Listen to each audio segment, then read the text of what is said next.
Hey everybody, this is Sean with Static, and today we're going to show you how to build and host your very own personal website. So first off, we're going to need a couple of tools to download and install before we even get started writing code. In the meantime, after I show you how, we can go over why you need a personal website today and where this project's going to go in the future. Alright, let's get started.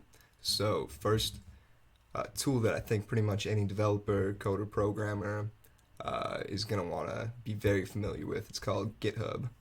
So first off, you're going to want to make an account, create all of that, and GitHub's basically this spot where you store all of your code, so it's not just stuck on your computer.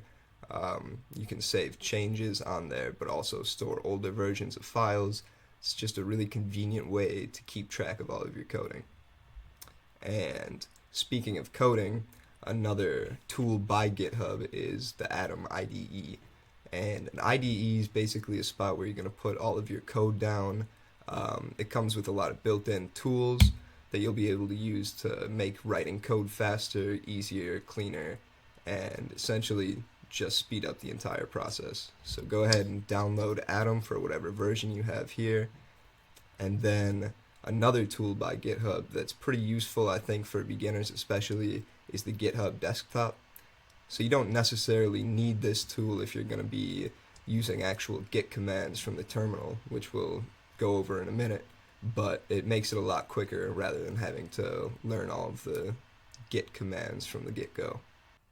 Alright, next up we got Node.js, and without going into the details of it, Node.js is what's called a server, which basically will run your code in a pretty convenient way. We won't go into the details here, but all you really need to know for now is that it's free. It can run your JavaScript pretty much anywhere, and useful for downloading packages. Just a generally great tool that we'll go into more detail on a different tutorial. But go ahead and download whichever version is suitable for your computer, and then we can get started with the real fun. So I mentioned a minute ago about using terminal, and basically terminal is this thing called a command line or a shell window depending on where you're looking, and it's basically a way to interface with your computer directly going into the operating system. But what you need to know now is that it's a quick way to interface with the operating system, and you'll generally use it for pretty much whatever coding you do in the future.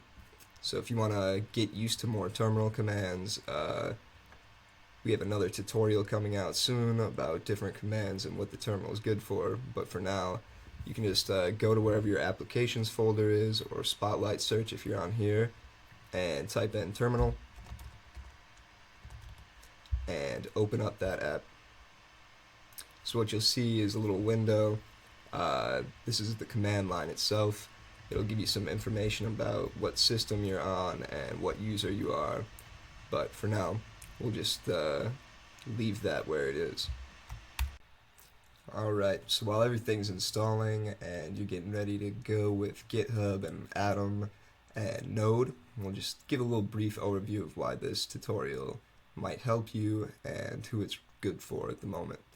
So I'm sure most of you have heard of personal websites, blogs, etc., but today, especially if you're just getting into an industry, or even if you've been in it for a while and want to make a name for yourself, or network, or just show a portfolio of what you're doing, personal website's a great tool for that. And there's a lot of quicker ways to do this, but this will be a free setup that'll actually give you a lot of benefit in the future. You may have heard of Wix, Medium, things like that, but this will teach you how to build a website from the ground up, all coding, all free, and actually host it so that you can send your URL to people, you can put up your blog posts, your portfolio, your resume, whatever you're interested in. We're going to have a series of tutorials waiting for you. So hopefully all of your stuff's been installed. Otherwise you can pause this video and wait a minute and come back to it. But just to double check that everything's working correctly, let's start off by going into this terminal and typing in node-v. And this command connects with Node and just gives you the version that you're working with. So on mine it's 10.8.0. That just means that that's the current version I have installed. But if you're getting an error, that means Node was not installed correctly. So go back into the Node installer and make sure you've followed their directions, because we're going to be using it a lot and you need it for the rest of the tutorial. A thing that comes along with Node is called npm, and this is the Node package manager. Package manager, if you've used Python, it's similar to the pip. It just installs packages based on that server. So you're going to want to check and make sure npm's running and has its own version with npm-v again. Let's check that. So I'm on 6.9.0, and if you're having problems again, you might want to go back into the Node installer, double check. Otherwise, let's get ready to go. Alright, so first step is setting up where you want your website to be stored on your home computer. I'm sure most of you are familiar with the folder and file structure, but you can actually do that directly from the terminal. So there's a couple commands we're going to use. cd right here means change directory, and that'll basically move you around in the folder that you're at. And if you don't know what folder you're at, you can use the ls command. So type that in, hit enter, and you'll see whatever folder you're in and the folders inside of that. So from here, we're going to cd into the desktop where I'm going to keep this version of the website. cd in there, you can do ls again, make sure you're in the right spot. And then cd again, in my case it's the tutorials, and you can actually link together, they're called paths. So when I put that desktop in, that was the start of a path through the file structure. And you can link these together with backslashes, for example, cd tutorials, let's see, website, my website.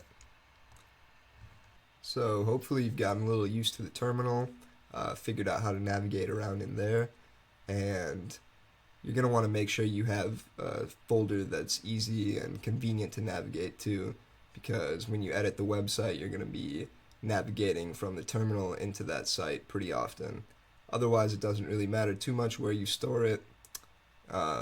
Just make sure you can get to it quickly. On top of that, we're going to give a little basic overview of how we're going to build this website. So the main three tools used in web development in general, you may have heard of them if you've been around developer or programming communities before, but HTML, CSS, and JavaScript are really the cores of what goes into most of the websites you see. We're not going to go into the details of these three languages. Instead, we're going to focus on React, and that's a JavaScript library which pretty much just gives a layer on top of those three basic components that makes it a little quicker to develop. If you want to go and learn a little bit more about the other three, I recommend W3 Schools. They've got great tutorials and general information on all three of those.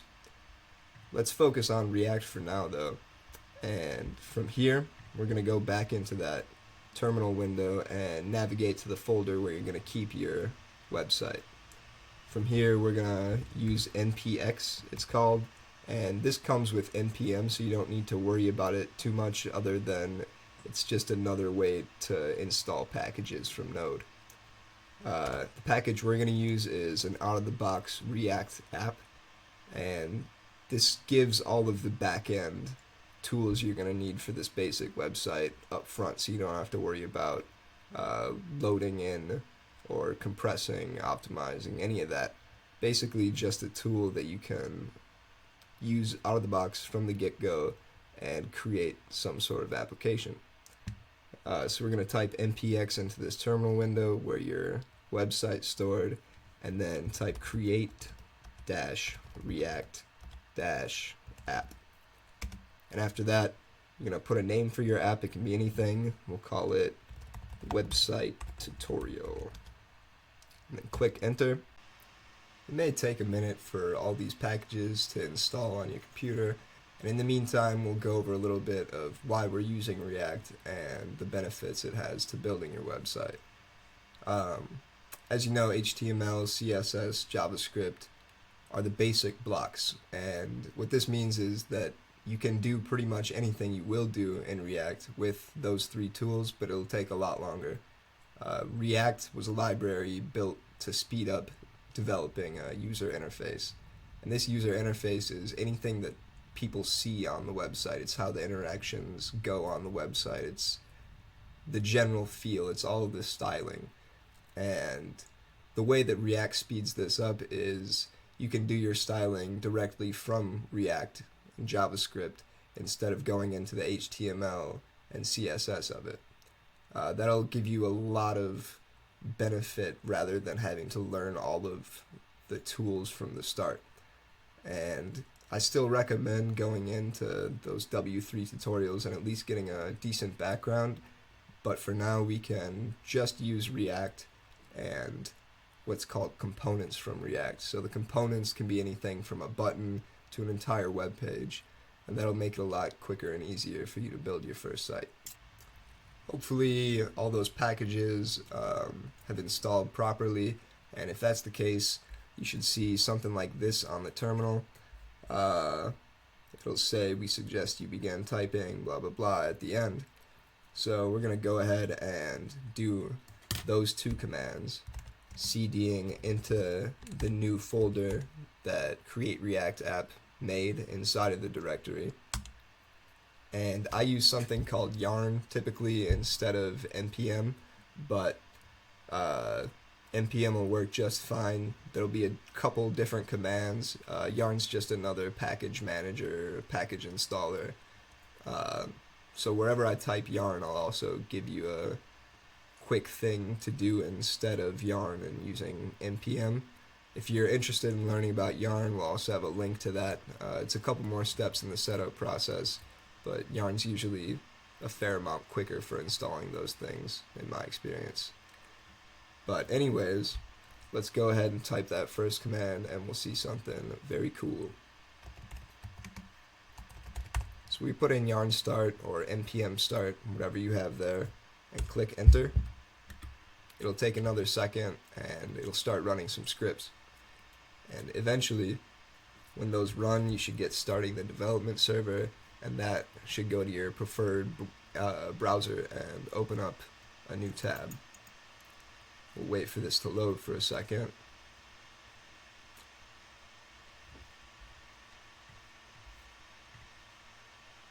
There you go, compiled successfully, and now you can see this.